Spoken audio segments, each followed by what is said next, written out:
kabobohan 'to.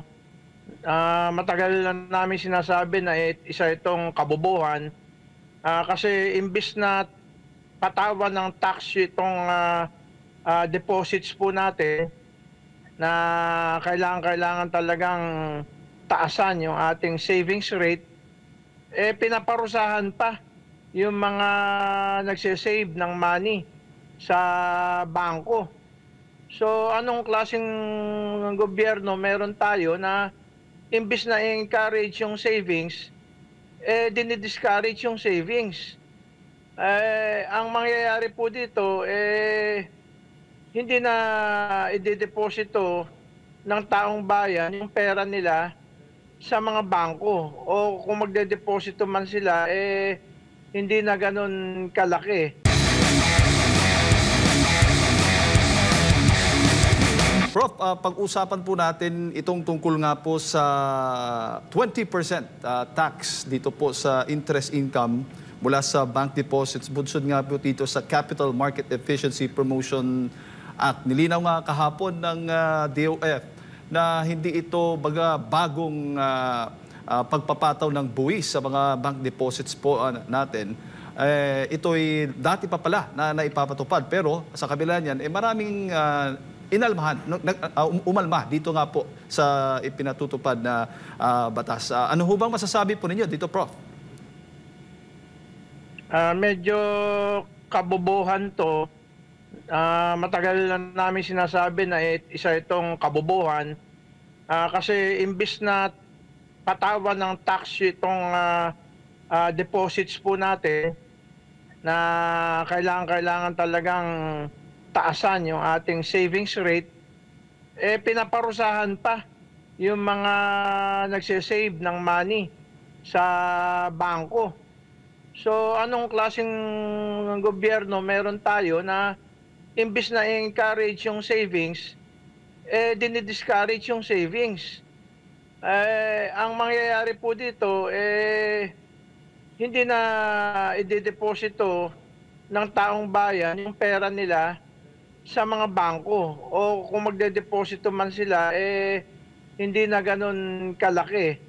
Kasi for example, kung nag-deposit ka ng 100,000 sa isang bangko na nag-o-offer ng annual interest rate of 2%, yung interest income mo, 2,000.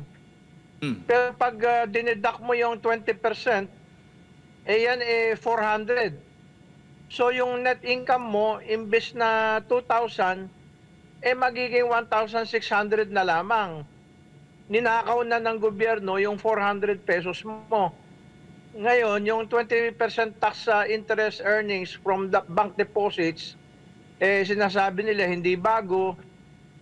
Nandyan na raw yan since 1998, long before si MEPA became a law. Pero actually, ina-apply ito sa 20% ng MEPA tax sa mga naka-lock-in, yung mga kagaya ng time deposit, no? So, malaki itong 20% na ito at hindi ito biro-biro. Ngayon, bago magkaroon ng MEPA, yung mga bank savings lock-in for more than 5 years, exempted from income tax obligations. Kasi nga, ini-encourage ng gobyerno yung long-term savings. Kasi mahalaga ang savings, no? Lalo na kung magkaroon man ng anong klaseng krisis, at least may pera yung mga tao sa bangko na nakatago na pwede nilang i-withdraw.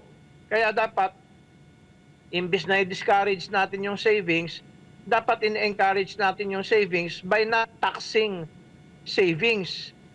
Hindi naman matatawag na income tax yan kasi pinaghirapan na yan ng taong bayan sa kanilang pagtatrabaho o pag-practice ng profession o pagnenegosyo. Yan yung part ng kanilang dinedeposit bangko ay bago nila na-deposit sa bangko yan, Napatawa na yan ng business taxes, income taxes. Bakit double, triple taxation na tayo? Meron na tayong tax on salaries, tax on businesses, value-added tax. Every time na may bibilhin ka, magbabayad ka ng tax. Bumibili ka lamang, nagko-consume ka lamang, hindi ka naman nagtitinda, pinapatawan ka ng value-added tax. Ngayon, yung mga short-term deposits, matagal na itong tinatax, no? With varying rates between 5% and 20%. Tapos yung dollar deposits naman, 15% tax on interest. Bakit natin pinapatawan ng tax, halimbawa yung dollar deposits, ng napakataas na 15% tax on interest, samantalang dapat nga ini-encourage natin yung taong bayan na kumita ng dolyar, no? Magtrabaho kayo abroad, mag-deposit kayo sa bangko natin dito para magkaroon ng dolyar ang Pilipinas na pambayad ng utang. Kasi sa ngayon, yung total debts natin nasa 17 trillion pesos na, and a large part of that is denominated in dollars. Hindi naman tatanggapin ng peso ng foreign creditors, kundi dollars, pambayad ng utang natin. So bakit pinaparusahan natin yung ating mga exporters at yung ating mga OFWs at yung mga pamilya ng OFWs by slapping a 15% tax on interest on dollar deposits? Anong kabubuhan yan? Anong kademonyohan yan? No? Using data from the Bangko Sentral ng Pilipinas, the DOF estimated that more than 99.6%, almost 100% of total deposits were already subject to the 20% tax rate, while only 0.4% enjoyed preferential rates. So halos lahat nagbabayad ng 20% tax rate, at sa dollar naman 15% tax. Ito yung malinaw na pagpapatuta ng ating gobyerno sa IMF World Bank, no? Kasi sa kasamaang palad, yung ating presidente ngayon graduate ng Wharton School of Economics, at tinuturo doon kinakailangan lahat ng impositions ng IMF World Bank ipatupad mo sa iyong bansa sapagkat yan maganda. So yan ang natutunan ni Bongbong sa Wharton School of Economics. Yan po brainwashing. Hindi po totoo na nakakaganda sa isang bansa ang mga impositions ng IMF World Bank. Yan lahat po ng mga nagpatuta at sumunod sa impositions ng IMF World Bank, imbis na maging industrialized countries, hanggang ngayon third world countries pa rin sila na baon sa utang, kagaya ng Pilipinas, uto-uto, sunod ng sunod sa mga dikta ng IMF World Bank. Noong panahon ng tatay ni Marcos, si Marcos Sr., hindi lahat ng utos ng IMF World Bank ay sinusunod. Kaya pinabagsak nila si Marcos Sr. Ganon din si ERAP. Ginagaya niya si Marcos Sr., medyo dumidistansya si ERAP sa IMF World Bank. O anong ginawa kay ERAP? Pinabagsak din. EDSA 2. Sa makatuwid, tuwing hindi susunod ang isang presidente ng Pilipinas sa mga dikta ng IMF World Bank, sila ay pinapabagsak through EDSA color revolutions. At yan ay hindi lang nagaganap sa Pilipinas, kundi sa buong mundo. Iba't ibang mga bansa sa buong mundo ang nagkaroon ng color revolutions na tinatawag, na gumagamit ng isang kulay. Halimbawa sa Pilipinas, dilaw yung ginamit nila, no? Sa Czechoslovakia, I believe it was purple.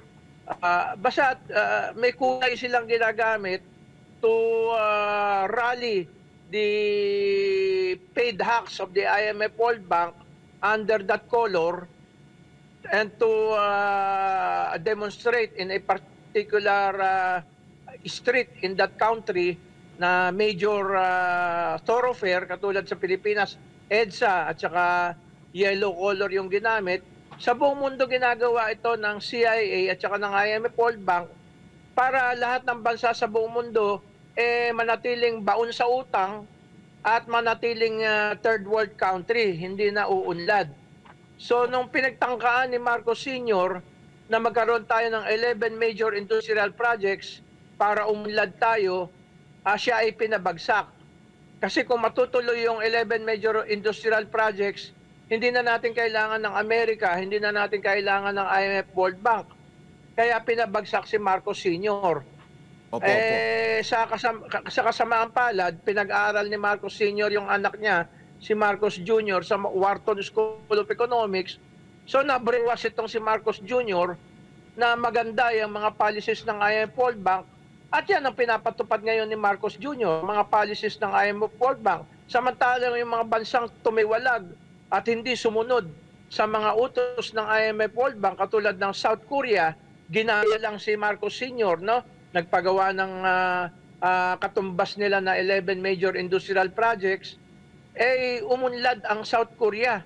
Ngayon, nag-export na sila ng cellphones, computers, laptops, mga sasakyan, etc., etc., mga barko, mga eroplano. Tayo, import pa rin ng import kasi hindi tayo nag-industrialize. Sunod lang tayo ng sunod sa IMF, World Bank. Under IMF, World Bank, bawal mag-industrialize ang isang bansa.